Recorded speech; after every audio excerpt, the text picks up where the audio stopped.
కాబట్టి కొన్ని విషయాలు తెలుసుకుంటేనే మీరు చెప్పగలుగుతారు మైండ్ మీద.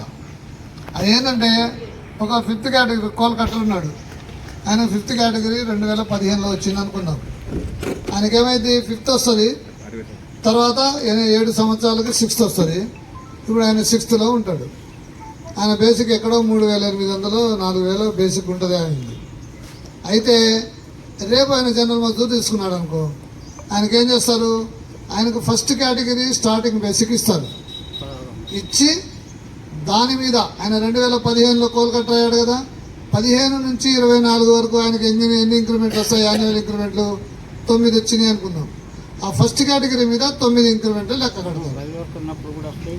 అవి లెక్కలో రాదు, అది 1st కేటగిరీ వరకు ఉన్నాయని ఉంటాయి. దగ్గరికి 1st కేటగిరీ.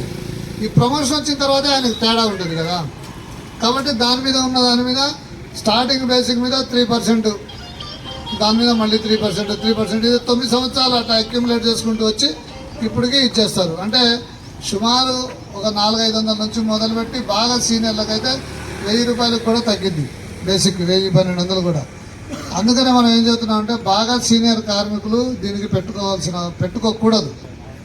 ఎవరు పెట్టుకోవాలంటే కనీసం నేను నెలకి 10 మస్టర్లు కూడా చేయలేకపోతున్నాను, నేను అసలు ఉద్యోగం చేయలేను, నా వల్ల కాదు అన్న వాళ్ళు దానికి పెట్టుకోవాలి సీనియర్లు.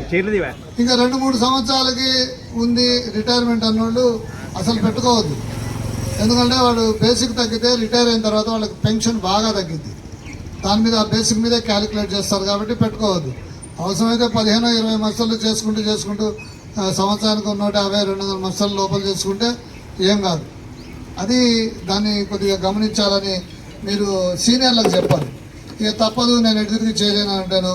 ఒక 10-15 సంవత్సరాలు సర్వీస్ ఉండి నేను చేయలేకపోతున్నాను, ఆరోగ్యం బాగాలేదన్న వాళ్ళు అట్లాంటి వాళ్ళు పెట్టుకుంటే బాగుండేది. అది సజెషన్, అది మీరు చెప్పండి అడిగిన వాళ్ళకి.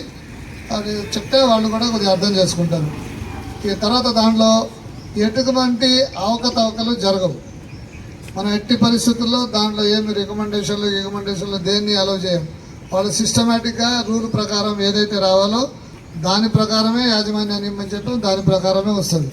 అది వాడు మినిస్టర్ కానీ ముఖ్యమంత్రి కానీ ఎవరు చెప్పినా పైరవీలకి తావు ఎట్టి పరిస్థితుల్లో ఇవ్వనీయం. అది నిస్వార్థంగా జరిగింది ఆ విషయం. రెండోది